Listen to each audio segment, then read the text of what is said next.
What's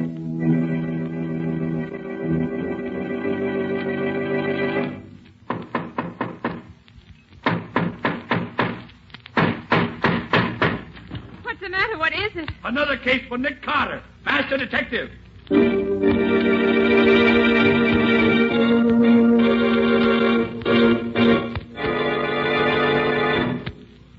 Yes, it's another case for that most famous of all manhunters, the detective whose ability at solving crime is unequaled in the history of detective fiction.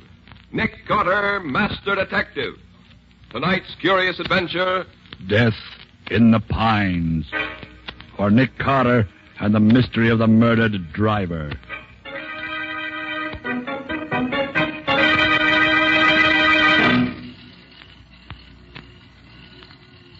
Well, let's see. There's a truck coming up the grade now. It ought to be them. Yeah. Just 130. That's a Tate truck, all right. Now, you guys know what to do. We've done it often enough before. Sure. All right. Get going. When the truck gets close enough, I'll put the searchlight in the driver's face like before. He'll stop fast enough. Here goes, guys. Hey, what the blazes goes on here? What's the big idea? Get those hands up, wise guy, and get down out of that cab. You guys can't get away with this. You want to stay alive, get down out of that cab and keep quiet. And bring your helper down with you. You're a bunch of crooks. Don't. They got us. There ain't nothing we can do. Okay, boys, get busy. Get up on that truck and get that stuff dumped out in the road. Okay, sir. Shake it up, boys. We want to get out of here. Hey, keep your boys moving, Jake. We got another one to take care of yet. Hey, I know that voice. So you're the guy who's in back of all this hijacking. Now I know you. Yeah? Well, I hope you're tired. Oh! What's the idea? What'd you have to kill him for? Shut up, punk. You don't want to get bumped off, too. But you didn't have to kill him. Shut up. Hey, that changes our plans a little, Jake. Get your men down off the truck. Pick these two stiffs up and put them back in the cab of the truck. Then put a hole in the gas tank and touch a match to it. Okay, boys, come on down. There won't be much left for the cops to work on when they get here, which is all right with me. I don't like to see them get killed, but when they know too much, it's the only way.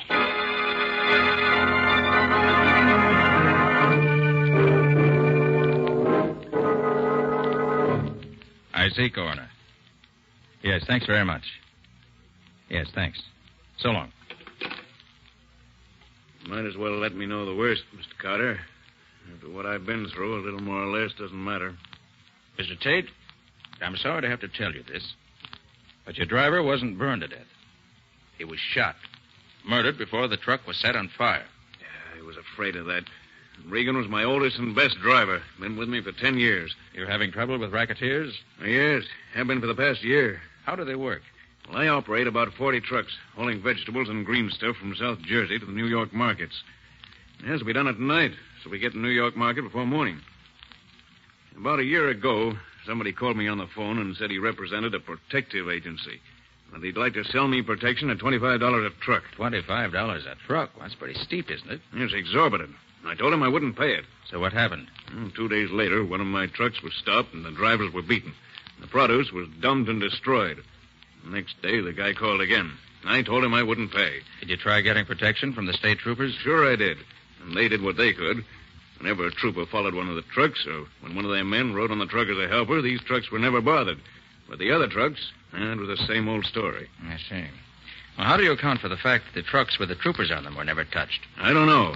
Unless the hijackers had spies at the loading points to watch if the trucks had their regular crews. And what was the outcome this time? In the end, I had to agree to pay the $25. And then, for 6 months, there was no more trouble. But a week ago, this same guy called and said the ante had been raised from $25 to $40 a truck. $40? I told him I couldn't pay that because I didn't make that much. And you know what happened last night. Yes, I know. Well, are you going to try to keep riding the stuff through? If you can help me, I will. I'll do it. And to begin with, I'd like to put my assistant, Patsy Bowen, in your office as a typist. Sure. Maybe she can learn something that will start us off in the right direction.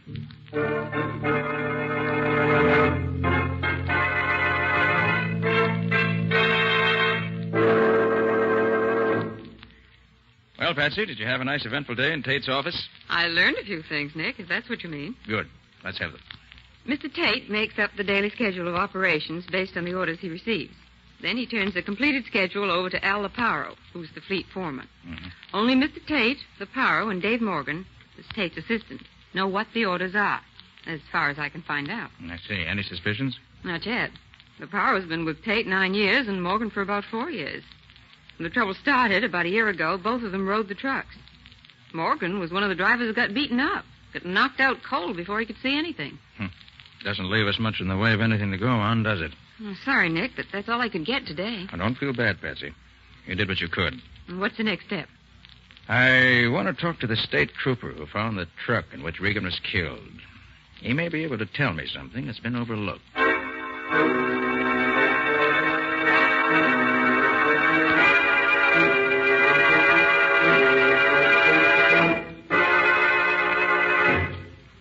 You say you read my report, Mr. Carter. I don't know that I can tell you anything else. Were you on the state police force when Tate started having his trouble about a year ago? Yes, I was. Well, that business of the hijackers never picking on a truck guarded by state troopers needs explaining. Could there have been any leak from this end? Absolutely not. I rode several of the trucks myself. None of us ever knew where we were going until Tate's office gave us our orders. And we went out on the road just as soon as we got those orders. Good. Then the leak must be on Tate's end. Now, the next thing. Your report gives the impression that the thugs simply stopped Tate's truck, killed the driver in cold blood, and then burned the truck for good measure. Was that your personal impression? Well, no. Ah. When I first got there, I was suspicious because the truck hadn't gone off the road or collided with anything that would cause a fire or a wreck. Then I remembered that Tate's trucks had been having trouble a while back, so I took another look around. And the result of that second examination? The truck was surrounded by crates which had been thrown off the truck. Crates that were smashed and broken, but not burned. Now, if the hijackers were going to burn the truck, why bother to throw all those crates off the truck first? It just didn't make sense. That's what I wanted to know. I'd say the gang started out to do the usual job, smashing the cargo and manhandling the crew. But then something happened. Something that made them switch their tactics. And they did something they had never done before.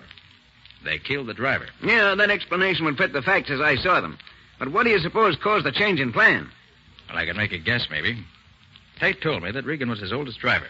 Yeah? Now, somebody in Tate's outfit must be in league with the hijackers. That's the only way they could know as much as they do.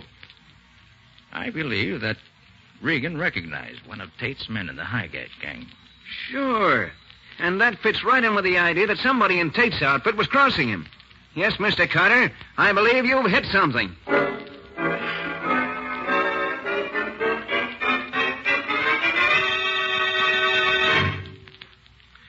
Have you arranged with Mr. Tate for me to go to work for him? Oh, no, Scubby. I haven't said anything to him. I don't want him to know.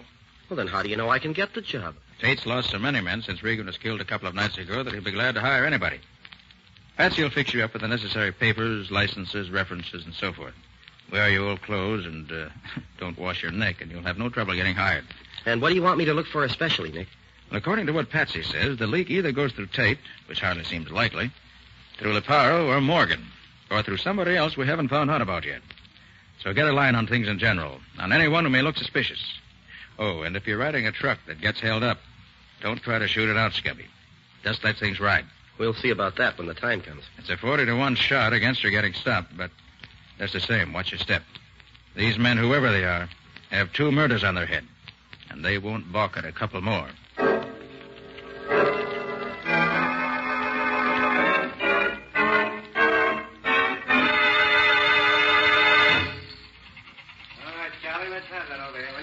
Men looking for jobs, line up over here.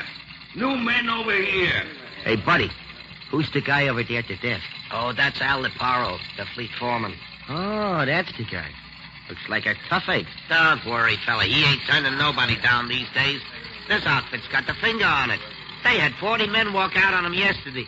And I got a hunch this new gang ain't gonna last long either. Oh, you mean on account of the killings the other day? Yeah, that and the beating up of a couple of other drivers. Recently? Yeah, night before last. Hey, that ain't so good, is it? Ah, what's the difference? A job, ain't it? Hey, who's the other guy? Huh?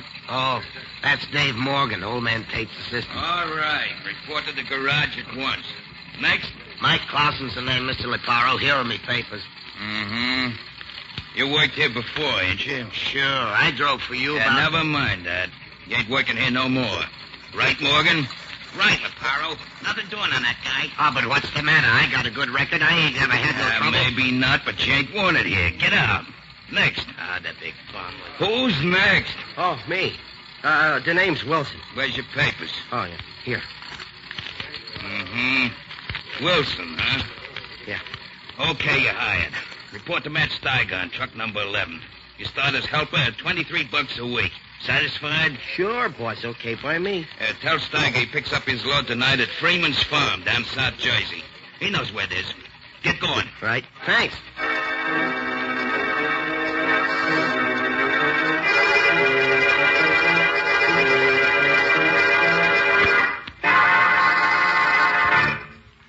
So they took you on, did they, Scubby? I thought they would. Yes. I'm phoning from a lunchroom where I just ate. Anything happened yet? Well, just before they gave me a job, an old-timer named Mike Clausen was turned down. He used to work for Tate years ago. But Leparo wouldn't take him back. I see. Maybe they didn't want to take on anyone who ever worked there before, or who has been there for long. Well, maybe it doesn't mean anything, Nick, but it looks as if What's the trouble, Scubby? I'm not sure, Nick. But I just realized the guy in the booth next to me here isn't saying a word. He went into his booth as I came into this one. But he hasn't dialed a number or said anything yet. Looks as if somebody's onto you already. Any idea of who it could be? No idea at all. Oh, but how could anybody know about me so soon? There's always a chance that somebody's recognized you. Well, keep your eyes open, Scubby. Don't start anything. Any orders? No. Let me know at once if anything worthwhile happens. And good luck to you. Thanks. Hey, what are you going to be doing? I have several lines of investigation that I want to follow up here in the city. There are certain angles of this case that I want to clear up here before I do anything else. So long, Scubby. See you soon. I hope.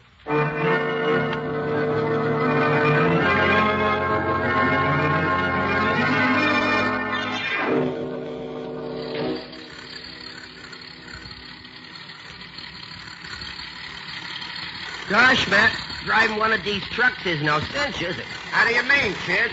Well, I've been driving the truck around in the city, and it ain't been like this at all. We spent the afternoon loading the stuff on the truck. Now we got to spend all night riding it back to town. You don't like it, huh? I'm beginning to think it wasn't such a bright idea, hiring on with this Tate outfit. Especially with a chance of getting beat up throwing in free. Ah, cheer up. You might ride for weeks and never... Hey, what's the matter? What you stopping for? Somebody is signaling us with a flashlight to stop. I wonder Oh, what... no, don't stop, Matt. It may be a holdup. Remember old man Tate's orders? No truck stop for nothing. Oh, it's the state troopers. Nothing to worry about. Oh, yeah. Yeah, I can see the uniform now. Okay. I'll get out and see what he wants. Hey, what's the matter, officer? What... Hey, that's a phony uniform. You're no regular cop. This is the guy, all right. One of you fellas take care of the driver. Look out, Matt! Come down out of that cab, fella. You know what's good for you. Matt, it's a trap. Shut up, Dick, and don't move. I got you covered. Now, don't try to pull you out. No! Hey, like that. Cut it out. There, that takes care of you, you rat. Now for the other. Here you are, copper. Oh, Matt! Matt! Not yet. Here. Oh. You won't do no more fighting for a while. Okay, boys, come on.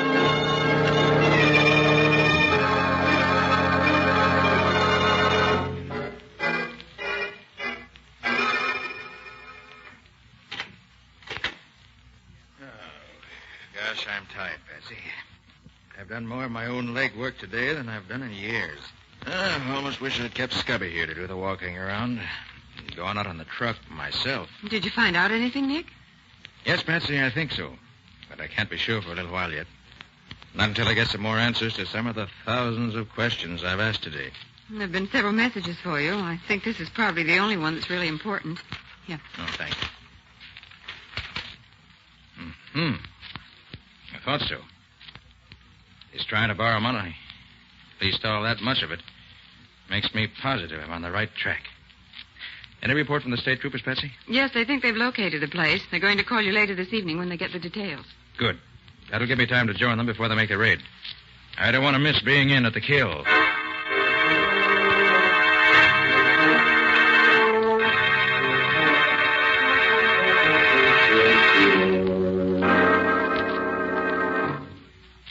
No. Hey. Oh.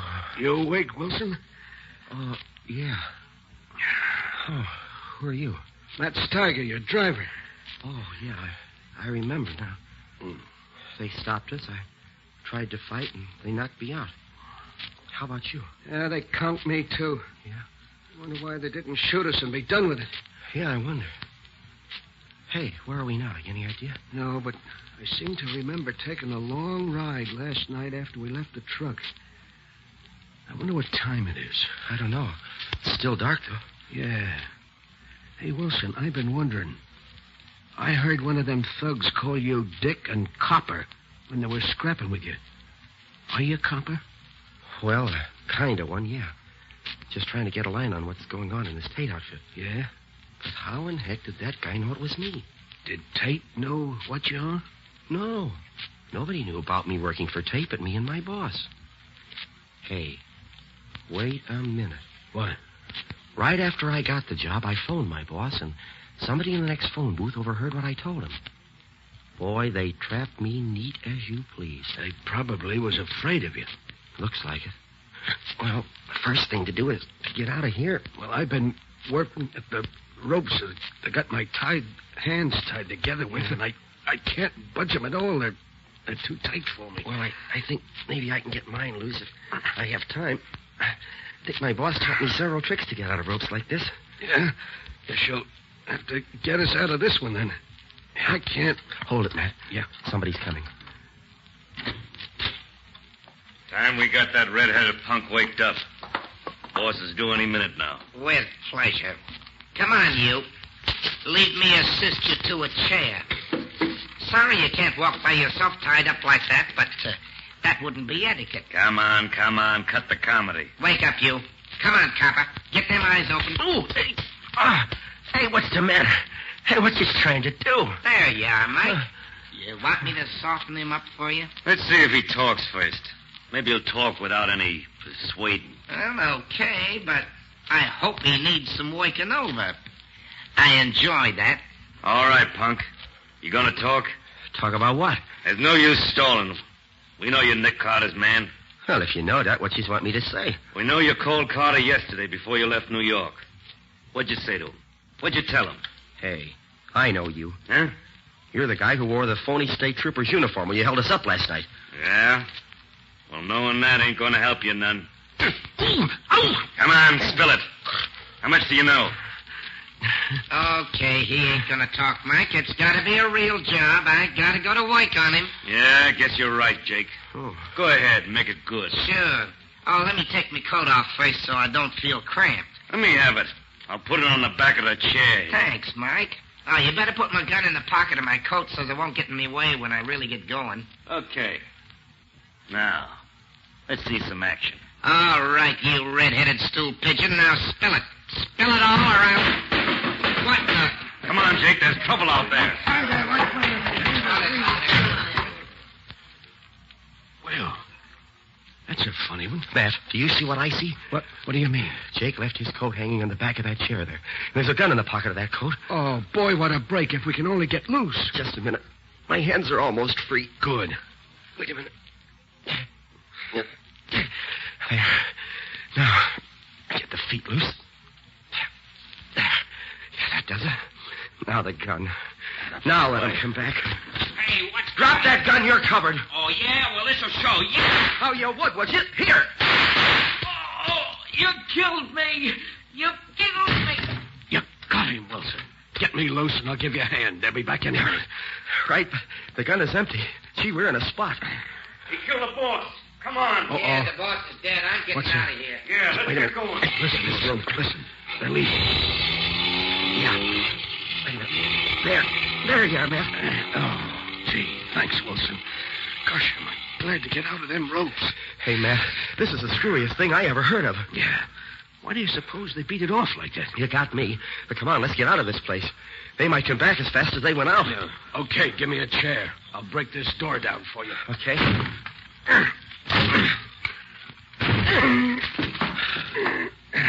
Gosh, Matt. There he is on the floor, the boss. And 2 holes through his forehead. You sure hit him square in the bullseye. Wait till I take off his mask and see if I know. Matt. What? Your It's Mr. Tate. Who? The owner of the trucking company. Mr. Tate? Yeah. Tate racketeering his own business? Attacking his own trucks? But that doesn't make sense, Matt. Boy, I'll say it doesn't. Why should he want to destroy his own business? And why would he ask Nick to investigate? Hey, we got to get out of here. Yeah. Or we're going to get out. Maybe some more of them in there. Can you see him? Yeah. Oh, they're state troopers. Oh, it's boy. okay, man. Open up in there. Come on with your hands up. Come on, you're surrounded and outnumbered. Don't shoot. We're coming out. Get that door open before they shoot. We surrender. Get your hands up. I got two here, men. Watch the back of the house. Right, Sergeant. Oh, gosh, are we glad to see you. Yeah, keep your hands up. Oh, yeah, sure. Look, I'm Scubby Wilson, and this is Matt Steiger. I'm Nick Carter's assistant. You look it. Who's the dead man lying there? Oh, that's Mr. Tate. I just shot him. No, you did. Well, that'll send you to the chair, all right. Oh, no. No, you don't understand. He's the chief of the hijackers. Well, he was holding us prisoners here. That's a good one. Where's the gun you killed him with? Well, it's in the other room. Keep your hands up. But, officer, you don't understand. I suppose you're going to tell me you shot him in self-defense, huh? Yeah, that's just what I did. Well, look, you can ask Matt here. That's right, officer. He was going to kill us both. Yeah. Sure. Where's the gun he was going to kill you with? Well, it was in his hand when I saw it last. Well, it ain't here now. You're a bum liar, fella. I suppose that after you shot him between the eyes, killing him instantly, he walked over to the window, threw his gun away, and then came back here, lay down, and died. Oh, but gosh, officer, I saw him. Put your hands out. Huh? What? Put your hands out. Oh, but you can't put handcuffs on me. No? Watch me. Be sure they're on good and tight, son. I will, that. Nick! Oh, hello, Scubby. Having a good time? You know this guy, Mr. Carter? Does he know me? Oh, tell him who I am, Nick. Yes, Sergeant, I'm afraid I have to confess that I do know him. He's my assistant, although he hasn't been much of assistance in this case. Shall I let him go, then? Yes, I'll take charge of him. Okay, if you say so. Oh, gosh, Nick, am I glad to see you. Oh, this is Matt Steiger, the guy who was driving the truck I was on. Hello, Mr. Carter. I don't know you. Hey, look, I heard some shooting a few minutes ago. Did you get some of the gang? Yes, Scubby. Morgan and 4 men. We ran that car off the road and caught them all. Morgan's pretty badly wounded, but he'll pull through. So Morgan was in on it after all. Morgan was the head of the gang. Oh, no. No, Morgan wasn't the head of the gang, Nick. The head of the gang is lying there, dead. And I shot him. Put 2 bullets in him in self-defense. Who is he? You know him? Know him. It's Mr. Tate. Mr. Tate? Why, he had nothing to do with this. He sure did, Nick. Why, he was holding us prisoners here. Sure, Matt can tell you. That's true, Mr. Carter. He tried to kill Wilson, and Wilson shot him. I tell you, Tate had nothing to do with this gang, Scubby. Oh, what makes you so sure, Nick? I did a lot of investigating in town today, and I found that Morgan has been trying to borrow money anywhere and everywhere he could to take advantage of what he called a chance to get going a good business, dirt cheap. Well, that obviously meant Tate's business, especially since the $40 a truck the racketeers asked was unquestionably intended to drive Tate out of business rather than to get the money out of him. But Morgan was one of the drivers who got beaten up, Nick. Who said so? Morgan. Nobody else knew anything about it, and it gave him a swell alibi. I think that Regan, the driver who was killed the other day, probably was shot because he recognized Morgan. But, Nick, everything you say about Morgan could have been true of Tate just as well. Not quite, Scubby. I found out several other things during my investigation today that proved definitely that Morgan's the one. But, Nick, I shot Tate not 5 minutes ago while he was trying to kill me. I wonder. You shot him 5 minutes ago. How does it happen that he's been dead for at least 3 hours? Dead for 3 hours? No question about it. Rigor mortis has already begun to set in. Scubby, somebody's put one over on you. Well, what do you mean, Nick? Where's the gun you shot him with? Well, the trooper took it. Yeah, that's right. Here it is, Mr. Carter. Thanks. Mm-hmm. Look here. How does it happen that you shot him with blank cartridges? Oh, Nick, now don't Now, tell here me. are the shells I just took out of that gun you used. 4 of them have been fired previously. And you can see that the other 2, the 2 left for you to fire, have had the bullets pried out of them. Now, you see the mark on the edge of the shell? Yeah.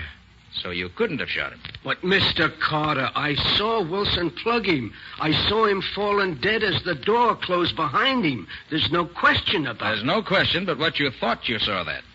But it was all planned, just that way. Planned? Certainly.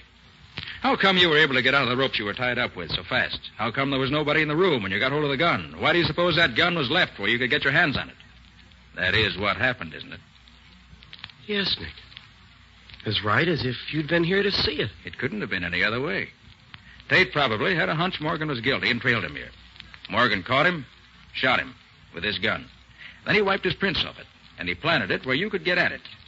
Then, at the psychological moment, Morgan, with a mask over his face, opened the door so you could see him and shot at you. Then you shot at him, as he knew you would, using the 2 shells he had left in the gun for you. The 2 shells with no bullets in them. Then he pretended to fall dead, carefully shutting the door as he did so that you couldn't see what happened next. Oh, I see, Nick. And then he put Tate's body there by the door with a mask over his face. Right. Gosh. When you opened the door, there was Tate's body, shot through the head with the very gun you held in your hand. A gun on which the police would find your fingerprints, and yours only. Morgan would have made sure they found it. Boy, what a setup. It was perfect. Matt would have had to swear he saw me do it. And I was so completely fooled that... Why, I would have confessed to the murder in any court in the country. Yes, Scubby. You still trust too much to what you hear and see. Before you can be a really first-class detective, you'll have to learn to distrust everything until you've analyzed it in the light of all the evidence.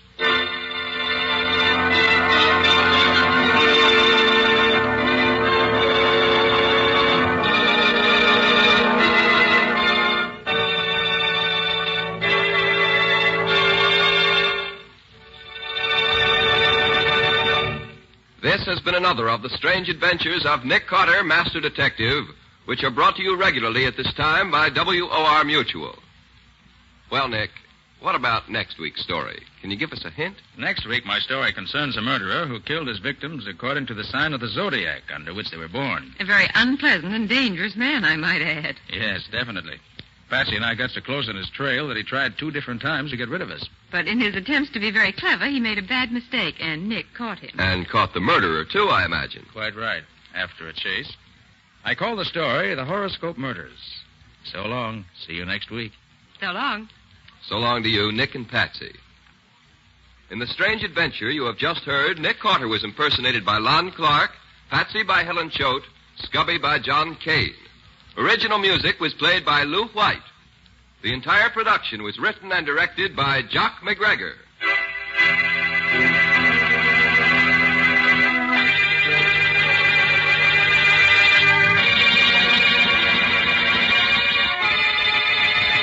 Next week at the same time, listen to another curious experience of Nick Carter entitled The Horoscope Murders.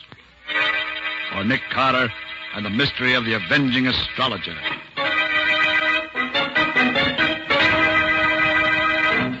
This story is a copyrighted feature of Street and Smith Publications, Incorporated. The Return of Nick Carter is produced in the studios of WOR and is broadcast over most of these stations every Saturday evening at 7 o'clock Eastern War Time. And don't forget that the adventures of Nick Carter's adopted son, Chick Carter, are broadcast over most of these stations Mondays through Fridays at 5:30 p.m. Eastern War Time. This is Mutual.